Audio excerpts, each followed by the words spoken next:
Never play the up-down game. I never thought my career would hit rock bottom like this. I used to be a great reporter, the kind who would deal with mob bosses and dirty politicians. But here I was, chasing a ghost story. Teenagers, they call it the up-down game. It sounded more like a failed reality show than an urban legend. But whatever it was, it made kids break into this building to play it. So, I was going to interview the owner about what made his elevator so damn special. I parked my beat-up Honda in front of Darling Dealers. The place looked so old and neglected, it could have starred in a horror movie all by itself.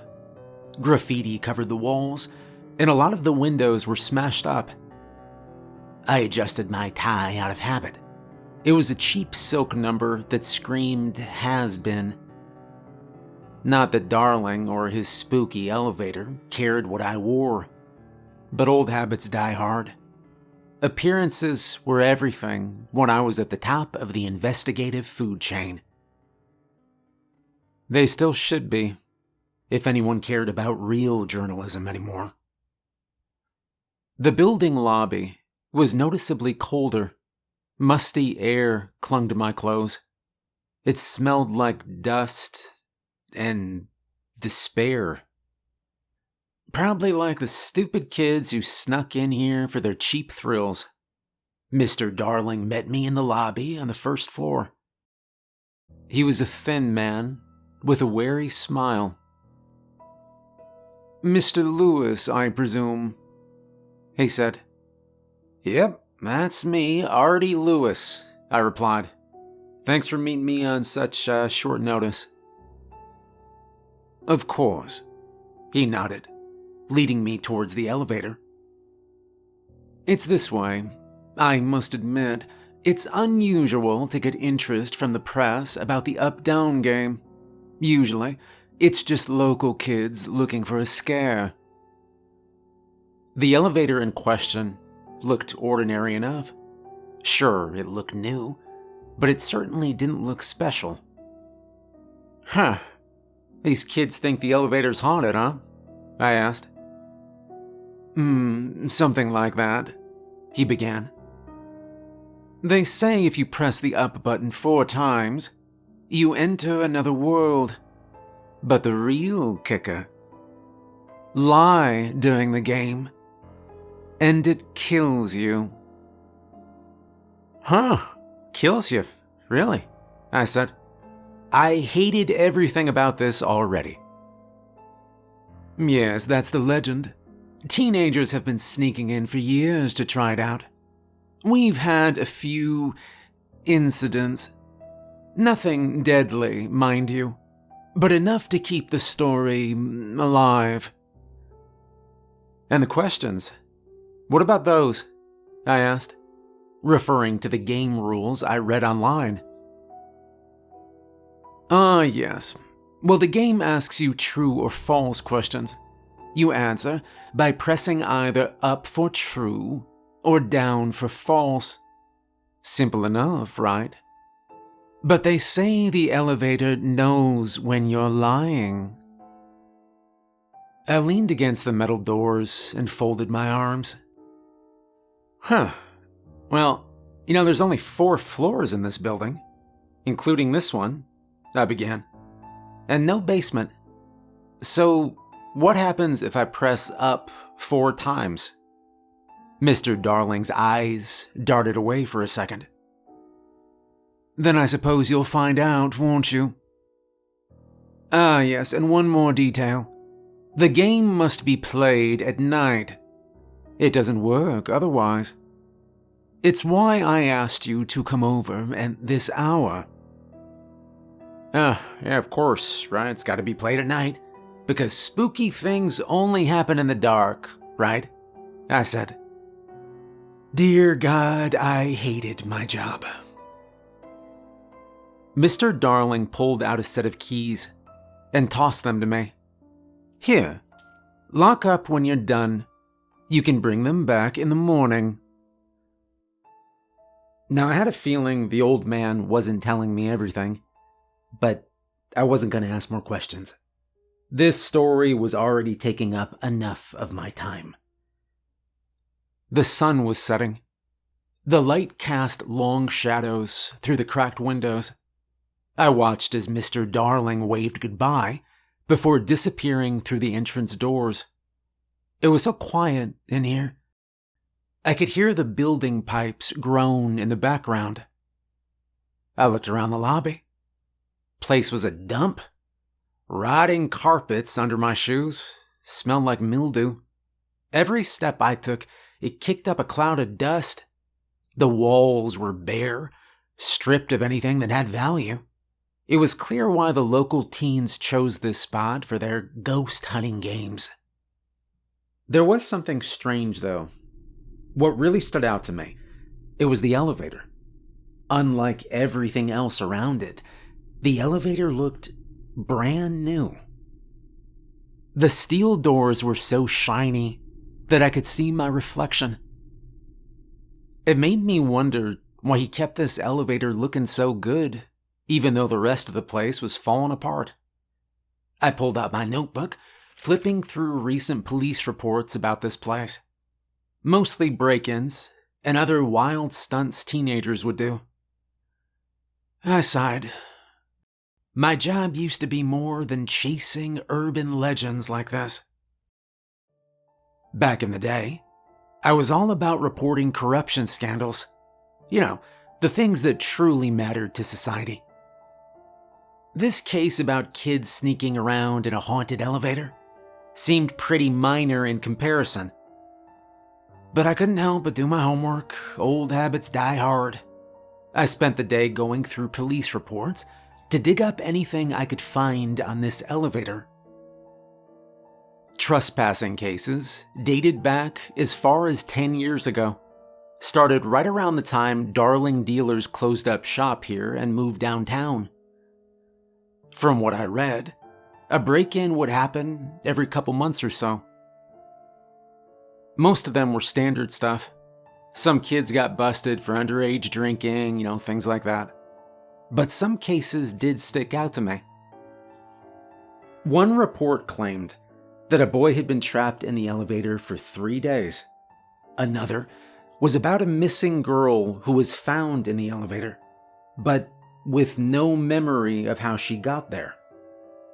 And there were at least a few disappearances connected to this place. Back in 2004, 2 brothers went missing. Their last known location was this building. The police conducted a search, but all they found was a sweater and a few fingerprints. The break-in stopped for a year after that. It started up again when a whole gang of kids got busted for vandalism. The report said they were spray painting the elevator doors. I looked up, and I saw my reflection staring back at me. The doors were polished to a shine. Not a stain anywhere. Kids, huh? They don't have enough to do. That's why they were all out there, making up stories to scare each other, or make themselves sound cooler than they actually were. If you ask me, kids these days need a hobby. Or a job. We've got a world full of liars out there. Sometimes, sure, they're necessary. You gotta sprinkle in something extra to make a new story click. You gotta get people's attention, get them to care about it all. But these kids, all they were doing was wasting people's time. And right now, worse, they were wasting my time. So the faster I played this stupid game, the faster I could get home. I figured I'd snap a few photos of the elevator for the article, more out of habit than anything. I pulled out my phone and I aimed it at the steel doors. I tapped the screen to capture the image. The first photo, it showed the elevator clearly enough, but my reflection ruined it. Great, I muttered. I deleted the photo. But just as it disappeared, I caught a glimpse of something else. It looked like another reflection on the other door. And it wasn't mine. Probably just a glitch. Cheap piece of crap. I couldn't always afford to upgrade my phone. I took another photo from a different angle. This time, a big flash appeared right in the middle, completely covered up the elevator. I didn't even have my flash on, so I tried again, aiming carefully before pressing the button. But nothing happened. My phone just refused to take another shot. No matter how many times I tapped, the camera wouldn't go. I pressed the button so hard I almost broke my screen. Fed up, I shoved the phone back into my pocket. "Forget it," I said to the empty lobby. Maybe it was the universe telling me something, but I was not in the mood to listen. With nothing else to do, I pressed the button on the elevator. It glowed blue before the door dinged open. All right, it was time to see what this elevator game was really about. Photos or no photos. I stepped inside, and I was taken aback at how nice it was, especially for a building that had been abandoned for who knows how long. It was this old school kind of fancy. The floor was covered in a deep red carpet. There was a faint smell of nicotine and perfume in the air. The walls had gold-framed mirrors that made the space feel bigger than it was. Under the mirrors was carved wood paneling that reached the floor. I knocked on one, and I realized it was solid oak. This was the kind of elevator a mob boss would have. I would know, I've seen them. The entire thing sparkled and shined thanks to the yellow light from above. Next to the door was the panel. It had a modern-looking LCD screen. It was completely out of place in the middle of all the fancy decorations. I looked over it, and I saw there were 4 buttons, one for each floor of the building. Just like he said, of course. But then, there were 2 extra buttons with arrows pointing up and down. Now that I thought about it, it was weird to have something like that in an elevator. Who'd want to go 1 floor at a time? I stood still, unsure of what was supposed to happen next. After a few seconds of silence, a soft ding echoed through the small space. The door slid shut with a gentle whoosh. My eyes shifted to the LCD screen, where a message appeared. It blinked in a plain digital font. "Ready to play?" it read. I shrugged. I pressed the up button, and I felt the elevator lurch gently. It began to move slowly upwards, but I noticed that none of the buttons lit up to tell me what floor I was on. I figured this was the reason why people thought it was a portal to another world or whatever. Typical. A broken light turned into a ghost story. The elevator stopped, but the doors remained closed. The LCD screen flickered to life with another question. "Is your name Artie Lewis?" it read.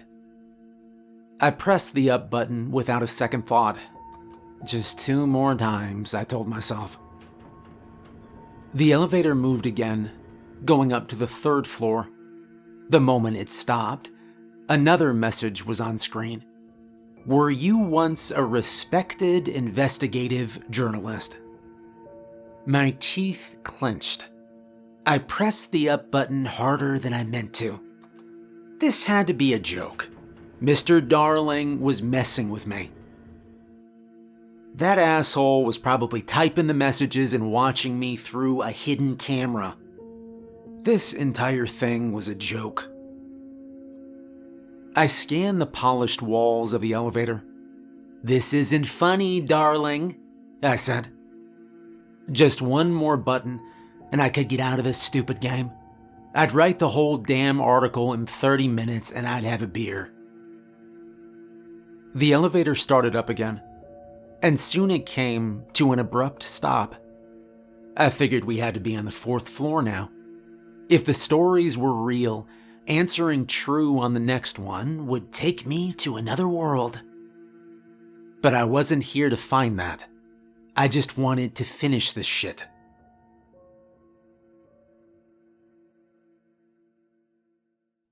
The next question came up on screen. Was Mr. Oliver real? It read. Without hesitating, I hit the up button for true. Instantly, the elevator started shaking. The mirrors on the walls rattled in their frames. The lights overhead flickered wildly. It was like an earthquake. A loud grinding and tearing sound filled my ears. The floor seemed to drop from under me. My stomach lurched with a free fall, and then everything stopped, and I fell to the floor. I lay there for a moment, dazed. Did a cable just break? I groaned in pain, and I pushed myself up to look at the screen again. It displayed a new message. 2 lies left, it read. I looked for any hidden cameras. It's called an alias, darling. It was to protect the whistleblower, I said. But how the hell would he know something like that? Mr. Oliver was a source I used for an article. Some embezzlement scandal at the school board. It was one of those fancy colleges where the parents could bribe their way in. This was my first big story. But the problem was, my actual lead chickened out last minute. Without him, I had nothing. So I made up Mr. Oliver, who saw the treasurer messing with the funds. It was technically the truth. I never wrote anything the source himself wouldn't have said. And in the end, the treasurer was found to be skimming money to fund her next cruise. It all worked out. I looked up at the screen, and I saw a new question appeared. Do you enjoy your current job? It read. You gotta be kidding me. Okay, enough is enough. I pulled out my phone and tried to call for help. But of course, there was no signal. I jabbed at the other elevator buttons to open the doors, but nothing happened. There wasn't even a way to climb out. The ceiling was sealed tight. No escape hatch. Hey, darling, let me out. You want a kidnapping charge? I said as I kicked the door. Then suddenly, the sound of shattering glass exploded behind me. Shards flew through the air, a long piece slicing my cheek. I put my hand up to my face, and I felt blood. That son of a bitch. I spun around to check out the damage, but then I stopped.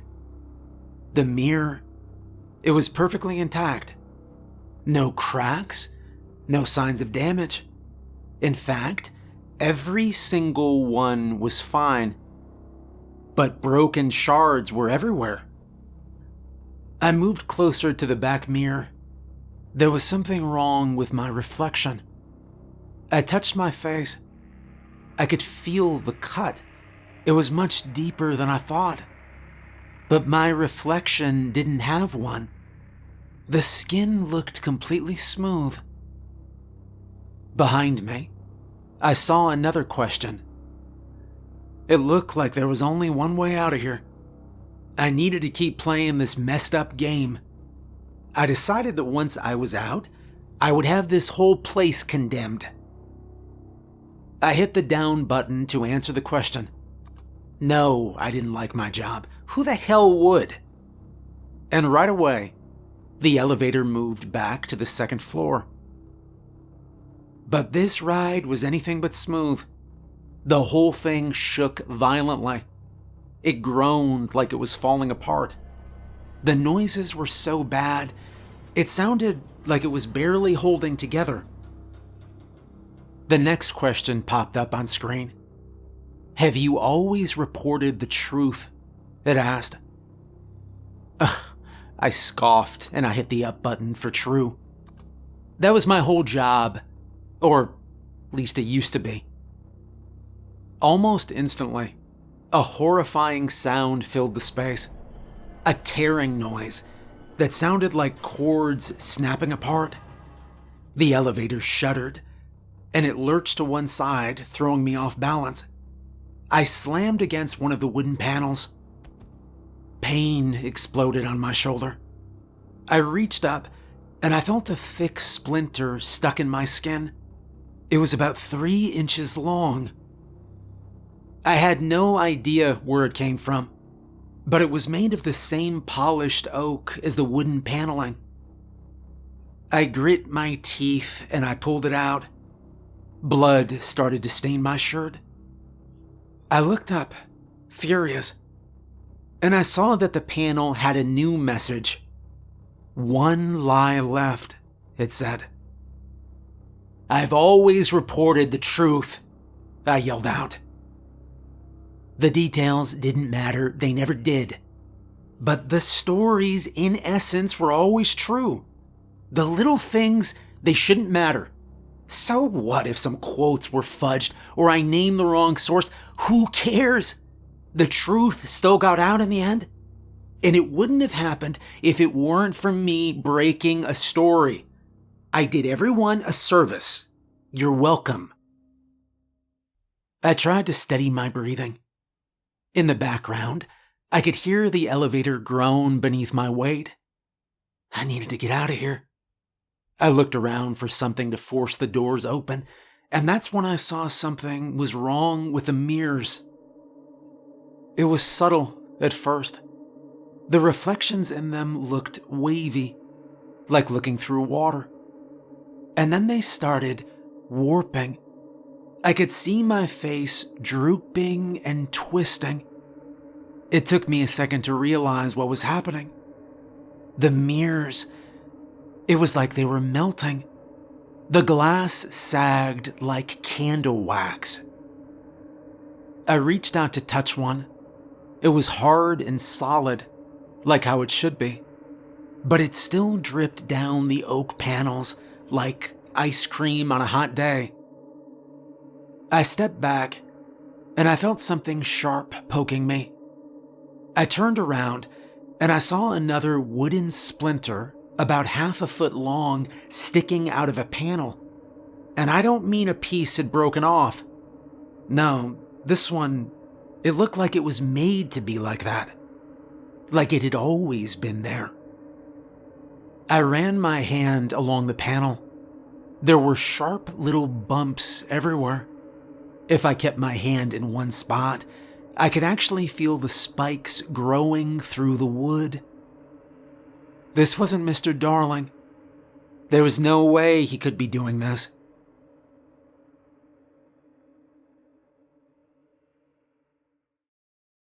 I looked back up at the screen as a new message came.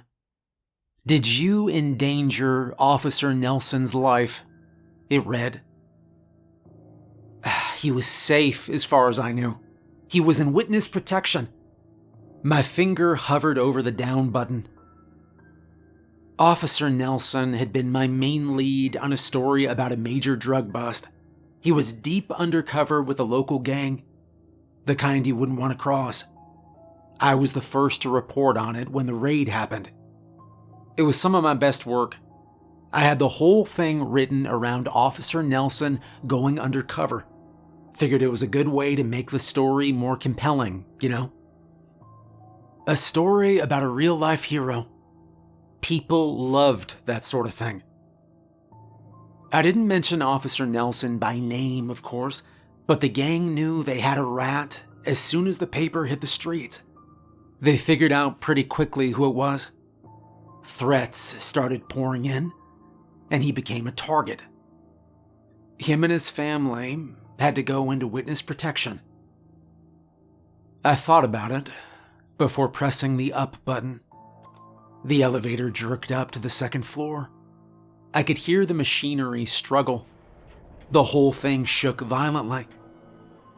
I'd end up skewered on one of the spikes if I wasn't careful. There were more of them in the walls now. Each point, it was as sharp as a knife. The next question came up. Did you know the cure-all was fake? It read. That was a story I wrote years ago.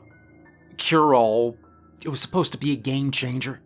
A miracle pill that could cure arthritis in the elderly. That was what the manufacturer told me anyway. When I got hold of the scoop, I didn't hesitate. I wrote it up using the company's own reports. Fact-checking. It seemed unnecessary at the time. I knew the story was going to be a hit. The pill hit the market, and thanks to my article, people everywhere rushed to buy it. But it wasn't long before the truth came out. The drug wasn't the miracle it was made out to be. Not only did it fail to deliver on its promises, but it made arthritis much worse for a lot of people. The drug was finally recalled when an old lady died from a seizure. I told myself I was just the messenger. I reported what the manufacturer told me. How was I supposed to know they were faking these results? But even before the article went to print, I did have my doubts. Any good reporter, we have a finely tuned bullshit detector, and mine was going off as soon as I met with a pharma rep. Even as I read their clinical reports, some things they just didn't add up. The graphs were off, and the trials did seem rushed. And the testimonials, they felt a bit too perfect. But the story was too good to pass up. I had no choice but to take it. I mean, who wouldn't? I pressed the up button. Yeah, I guess you could say I knew it wasn't a miracle drug. But what happens after a story gets printed shouldn't be on me. The elevator lurched upward. Alright, just 2 more times and I was out. The ride was jerky, the cabin shuddering with every inch climbed.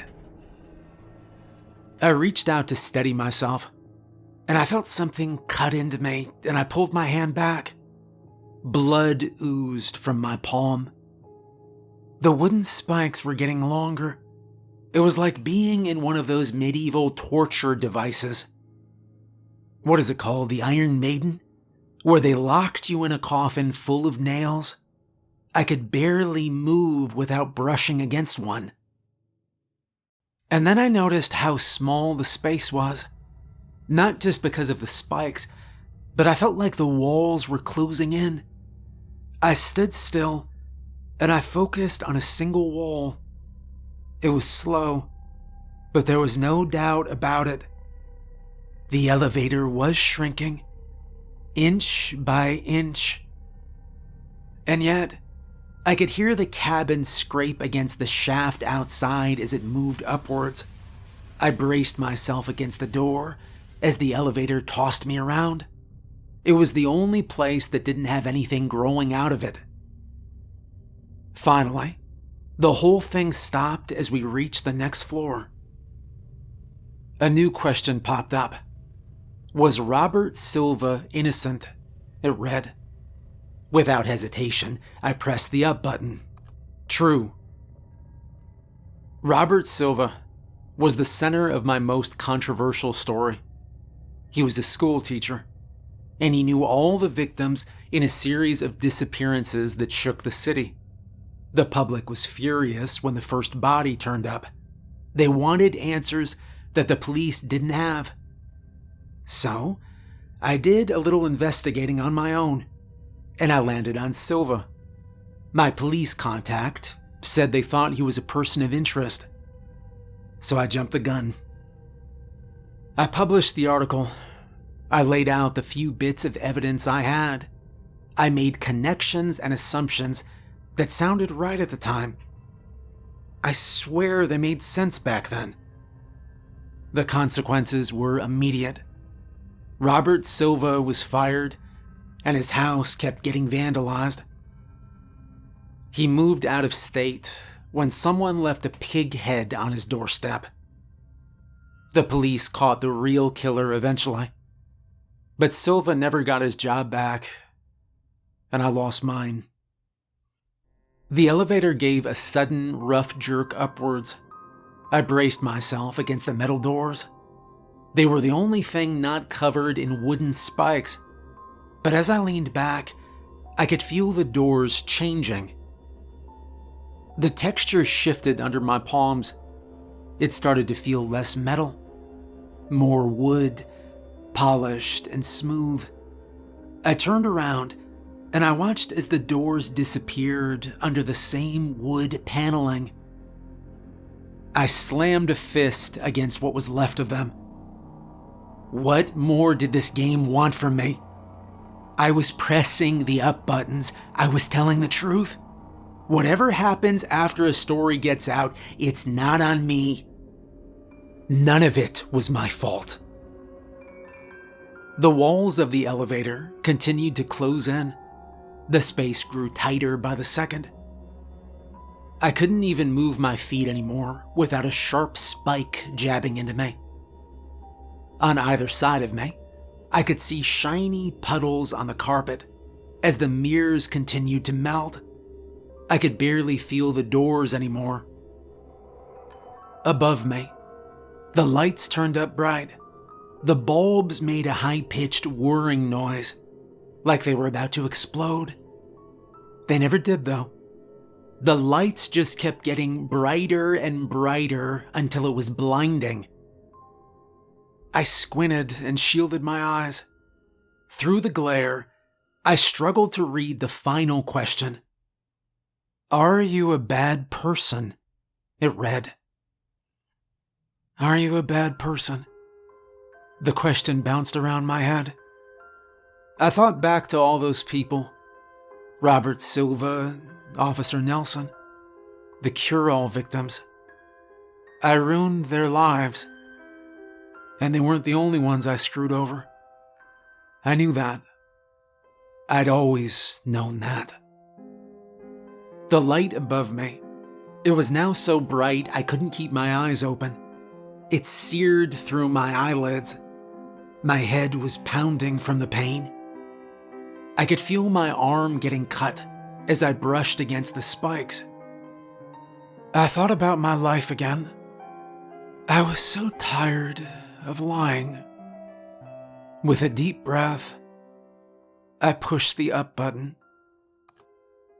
I heard a loud ding and a soft whoosh, the familiar sound of elevator doors sliding open. I blinked away the glare of the lights, and I looked around. Everything had changed. I was in a plain office elevator. It was old and dingy. The fancy decor was gone. No more framed mirrors or red carpet. There weren't any wood panels or golden mirrors. Now, I was standing on a floor made of dirty, cracked tiles. The walls were just bare metal, and the mirrors were stained and blurry. I stepped out onto the first floor of Darling Dealers. Morning sunlight hit my face. It was the lobby I was in last night. I could see a clock on the wall. It was almost 7 a.m. Behind me, I could hear the elevator doors closing. I looked back one last time. I saw my reflection covered in cuts and bruises, and it smiled, raised a hand, and waved goodbye. I'd never seen myself that happy.